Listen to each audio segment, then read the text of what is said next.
I'm putting on another jacket at the moment just to make a distinction in terms of roles and consideration of what kind of authority you need to be acknowledging.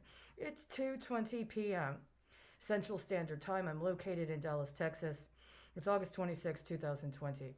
Yesterday, there was a public notice about two teenagers, or rather a 19 and a 20-year-old, ostensibly located in Broward County, Florida, who had been engaged in and accused of engaging in acts of sex trafficking, including child sex trafficking.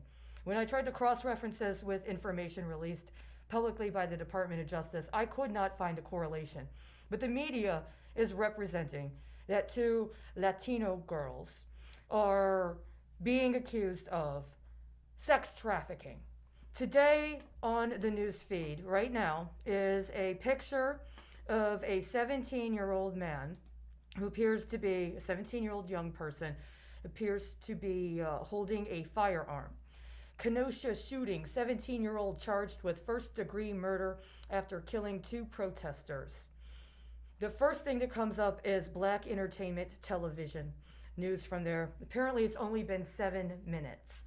Right now, I am looking at a list of currently pending municipal bond issues. And lo and behold, right now, there are notices that the settlement date of September 10th of 2020 includes two different bonds for the Tampa-Hillsborough County Expressway Authority in Florida. The proximity to Broward County is one thing, but yesterday I found a strategically coded reference to the University of Florida overall. There is additionally, right now pending, in the same manner, a Kenosha County, Wisconsin general obligation promissory note. This one is due to settle on the 3rd of September.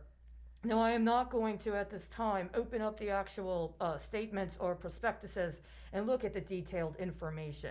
It is enough to have the availability of the listing that needs to be made publicly accessible when bond issues like this occur.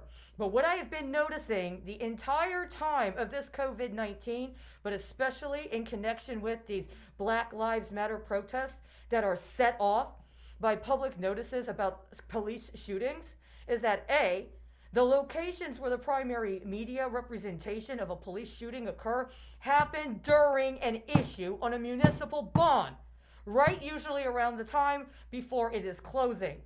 When the actual issuance is closing, meaning that what is being used as the underwriting during the time of the issuance involves that specific shooting. And my contention is that a lot of the police violence, especially a lot of the racialized police violence that has been happening and has been happening in the last 10 years, which was ostensibly the justification for the Black Lives Matter movement to begin with, as well as other movements for social and political justice and racial justice specifically, had to do with the fact that somebody was underwriting municipal bonds to be coded to engaging specific and strategically coordinated acts of violence so that it could be leveraged in connection with other sorts of deals with its associated. That also includes police shootings. And the capital considerations and the tranche of transactions that occur in connections with that particular event, specifically publicity around that event, and any sort of demonstration that could occur, which could also potentially include property damage and could also potentially include arrest.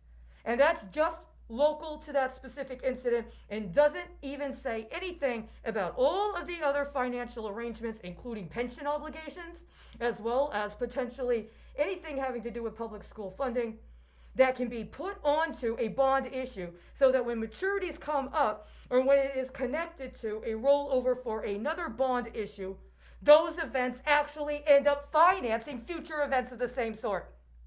And I have to say, honestly, that it's very difficult to take seriously and attempt to respond to any efforts at politically leveraging what is supposed to be a health pandemic under misrepresentative terms, while people are in the streets protesting at things that are this strategically correlated and this strategically executed, and nobody is acknowledging the core and foundational element. It's right here in front of me.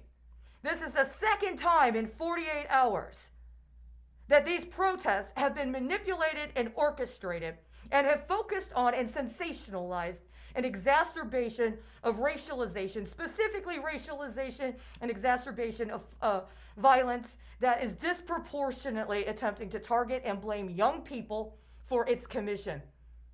Do you have any 17-year-olds right now that personally are purchasing municipal bond issues? Do you? Do you have any 17-year-olds or even 20-year-olds that are brokering munis? The point of the matter is this is happening right now. Both of those public notices, the lack of specification, and the specific and strategic correlation in the timing with these bond issues represent significant fraud and other crimes. It's no place for us to be talking specifically about charging these young people with these crimes when we've had more than 20 years now, and at least 5 years that I have actively been observing and watching and tracking and attempting to report and forestall it until it got to this point. There's no justification for trying to put this on people that aren't even old enough to participate in political office when we've had over a decade at least of political operatives who were old enough to take responsibility and were put into a position to take responsibility have refused to take responsibility.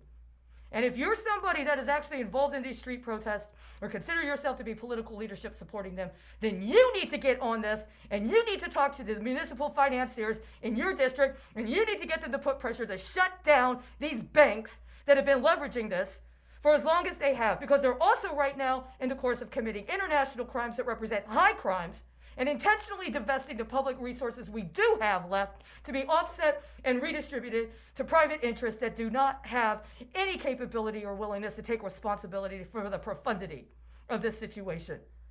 Now, I'm only wearing this mask because somebody seems to think it is considered legitimate to put a mask on our face, perhaps as a way to keep more biometric data from being collected from us when we're out in public that's used for illicit financial purposes.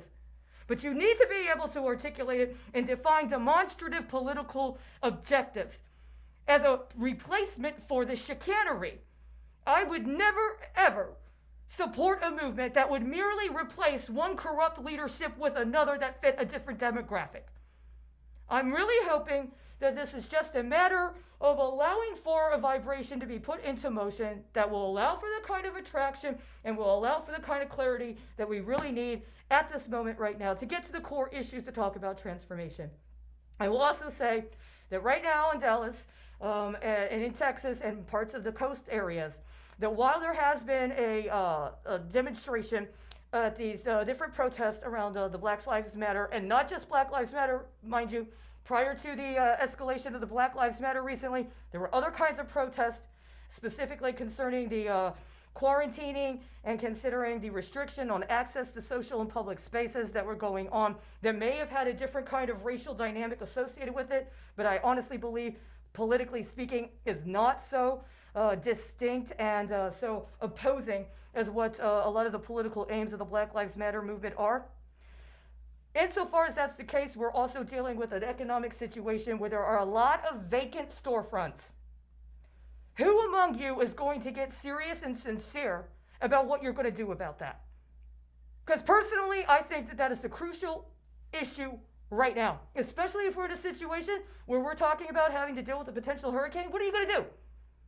Besides being outside, putting yourself into confrontation with police that should be engaged in dealing with local issues to make sure people are safe, what is your plan? And not just your plan for whatever happens when the storm hits, but what is your plan long term? What do you want? I can't give you what you need until you tell me what it is. But if you tell me what it is, then there might be a way for both of us to get what we need.